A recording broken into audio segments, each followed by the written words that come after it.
هذا لك. هاي باي. عمو هاي لك.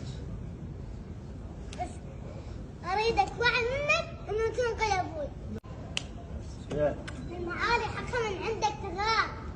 منو غير جفوفك انت يطولها يروح صاحبها لا المواقف دي بعد هاك الرجال يروح صاحبها ويظل مفعولها. هاي بعد وحده. رحت المعركة جبت القوة في الروس دم غاداتكم حنيت في باني ترجف بالحرب نصيت صيتك وين شغلتك بالحروب السرف ورداني خطار النهر لو عطشت غرقان شخصك ذاك الضيع زرعاني والزمن ما ينكر مشكور على كسر الخشم حرباني. احسنت.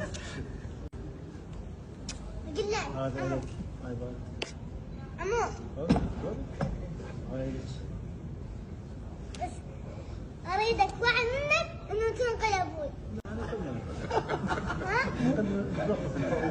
ناخذ وتاخذ بس انا عم بسوي لكم عمليه نعالجكم زين نكمل شغلكم نعطي اجازه زينه يكون وياكم. ماشي؟ ايه لكن ليش؟ اشكرك. زين هذا اخذت منها اليوم. من السلامه.